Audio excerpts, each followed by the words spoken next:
കുഞ്ഞുമക്കളെ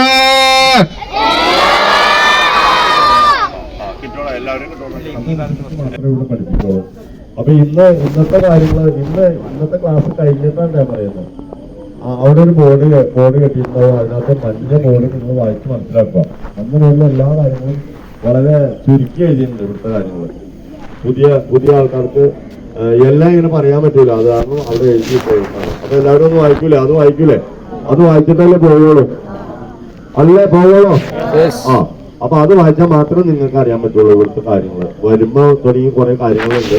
എന്നുവെച്ചാൽ വരുമ്പോ 30-35 ഇടയ്ക്ക് കിലോമീറ്റർ സ്പീഡിൽ മാത്രമേ വരാവുള്ളൂ. നാട്ടുകാർ ഇടഞ്ഞു നിൽക്കാണ്. ഇത്ര ആളുകൾ 4 മണി തുടങ്ങി അവർക്ക് പുറത്തേക്ക് ഇറങ്ങാൻ പാടില്ല എന്നാണ് അവർ പറയുന്നത്. അവർ പറയുന്നതിൽ കാര്യമുണ്ട്. നാട്ടുകാരെ ബുദ്ധിമുട്ടിച്ച് നമുക്ക് പഠിക്കാൻ പറ്റില്ല. അപ്പൊ അത് നിങ്ങൾ ശ്രദ്ധിക്കുക. വാഹനത്തിന്റെ സ്പീഡ് വളരെ കുറച്ച് വരിക. അപ്പൊ അതനുസരിച്ച് 5 മിനിറ്റ് അല്ലെങ്കിൽ 3 മിനിറ്റ് മുമ്പേ എഴുന്നേക്കുക. അപ്പൊ പിന്നെ വിഷയമില്ല. പിന്നെ വരുമ്പോ പാർക്കിങ് വളരെ പ്രധാനപ്പെട്ടാണ്. പാർക്കിങ് നമ്മളിങ്ങനെ ഒരേ രീതിയിൽ ഇപ്പൊ ബൈക്ക് ഇങ്ങനെ വെക്കുകയാണെങ്കിൽ ഫ്രണ്ട് ഇങ്ങനെ വെക്കുകയാണെങ്കിൽ എല്ലാ ബൈക്കുകളും ഫ്രണ്ടാണ് വെക്കുന്നത്. കാറുകൾ വെക്കുമ്പോൾ 2 കാറുകൾ ഇങ്ങനെ മുഖാമുഖം ഇടുന്നത്. അപ്പൊ എടുത്തുകൊണ്ടാണ് സൗകര്യം. ഒത്തിരി വണ്ടികൾ ഇടാം. എല്ലാ സൗകര്യങ്ങളും ഉണ്ട്. അപ്പൊ നിങ്ങളെല്ലാവരും ഇത് കണ്ടിട്ട് അതനുസരിച്ച് പെരുമാറുക. ഒരെണ്ണം മാറിക്കഴിഞ്ഞാൽ എല്ലാവരും മാറ്റിയിടും. അപ്പൊ എല്ലാം കൃത്യതയോടുകൂടി ആ കൃത്യതയാണ് അവിടുത്തെ കൃത്യതയാണ് ഇവിടെ സംഭവിക്കുന്നത്. അവിടെ കൃത്യതയുണ്ടെങ്കിൽ പാർക്കിങ്ങിൽ കൃത്യതയുണ്ടെങ്കിൽ ഇവിടെ കൃത്യത ഉണ്ടാവും. അപ്പൊ നന്നായിട്ട് പഠിക്കാൻ പറ്റും. എത്ര പേര് വന്നാലും നമുക്ക് പഠിക്കാനുള്ള സെറ്റപ്പ് ഒരുക്കിയിട്ടുണ്ട് ഇവിടെ. പേടിക്കാനൊന്നുമില്ല. ഇന്ന് ആദ്യത്തെ ദിവസം നമ്മൾ മുങ്ങിയിരിക്കൽ മാത്രമേ ഉള്ളൂ.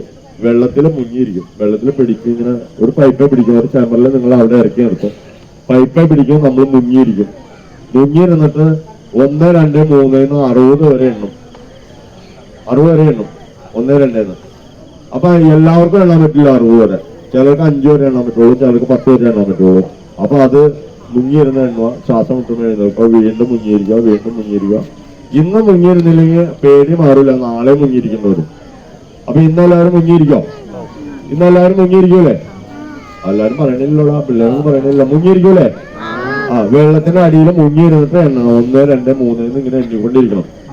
അതുകൊണ്ട് നാളെ നിങ്ങൾ ഇന്നത്തെ ഇത് കഴിഞ്ഞിട്ട് ആ ബോർഡ് വായിച്ചു കഴിഞ്ഞിട്ട് നിങ്ങൾക്ക് പോവാം. എപ്പോ വേണമെങ്കിലും പോവാം. 1 മണിക്കൂർ മുങ്ങിയിരുന്നാലാണ് പേടി മാറുള്ളൂ. 1 മണിക്കൂർ കറക്റ്റ്. ഇപ്പൊ കുറച്ച് കൊണ്ടുപോയി ഇറക്കും. 1 മണിക്കൂർ മുങ്ങിയിരുന്നാലാണ് പേടി മാറുള്ളൂ. അത് കഴിഞ്ഞ് ബോർഡ് വായിച്ചു കഴിഞ്ഞിട്ട് ഇന്ന് പോവാം. നാളെ 2ാമത്തെ ദിവസമാണ്. പറഞ്ഞാൽ അവര് നിൽക്കുന്നില്ല. അത് 2ാമത്തെ ദിവസക്കാരൻ നിർത്തിയേക്കുന്ന സ്ഥലമാണത്. അത് pre-KG B എന്നാണ് പറയുന്നത്.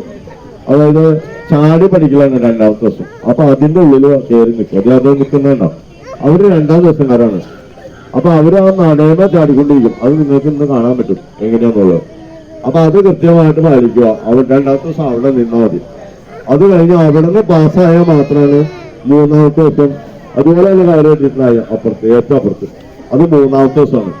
ഇവിടെ പാസ്സായാൽ മാത്രമേ ഉള്ളൂ. അത് ഇവിടുന്ന് പാസ്സാവുമ്പോൾ വൈകി കഴിഞ്ഞാൽ 6 വർത്തമാനം വേണം. 6 ഇവിടുന്ന് വൈകി കഴിഞ്ഞാൽ ഇവിടുന്ന് എന്ന് പാസ്സാവണോ അന്നാ 3ാം ദിവസം ആവുള്ളൂ. കോട്ടപ്പുറം ഇവിടെ പഠിച്ച് ഇവിടെ നീന്തി കിടന്നാണ്. പിന്നെ 2 കൈ 2 കാലുള്ള നമ്മളെ പേടിക്കണോ? നീന്തലിന് പേടിക്കണോ? 2 കൈ 2 കാലം നമുക്കില്ലേ? പേടിക്കണോ? പേടിക്കുന്ന കാര്യമില്ല. എന്നുവെച്ചാൽ കൈയും കാലും അനക്കല് അത്രയുള്ള നീന്തൽ. വേറെ ഒരു സംഭവമില്ല.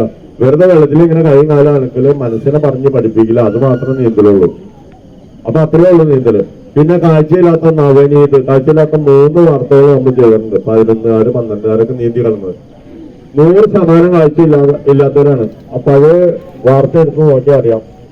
സജീവ് വളശ്ശേരിയിൽ നിന്ന് അടിച്ചാൽ മതി യൂട്യൂബിൽ. അപ്പൊ അതിനകത്ത് വരും വാർത്തകൾ വരും. നവനീത് കുറച്ച് പേര് നീന്തി കിടന്നുണ്ട്. അപ്പൊ കാഴ്ചയില്ല. അവർക്ക് എവിടെ നീന്തൽ പഠിക്കണമെന്ന് അറിയാൻ പറ്റുമോ? ഇങ്ങനെ നമ്മൾ കണ്ണ് കെട്ടി ഒരു കറുത്ത തുണിയും വെച്ചിട്ട് പിന്നെ ഒന്ന് കണ്ണ് കെട്ടി കഴിഞ്ഞാൽ അറിയാൻ പറ്റുമോ എവിടെ പഠിക്കണമെന്ന് അറിയാൻ പറ്റുമോ? തപ്പി നോക്കിയിട്ട് വേണം പഠിക്കാൻ. എവിടെ വെള്ളമെന്ന് തപ്പി നോക്കിയിട്ട്. പുഴ ക്രോസ് ചെയ്യണം അറിയാൻ പറ്റുമോ? അങ്ങനെയുള്ളവർക്ക് പോലും നീന്തി കിടക്കാം.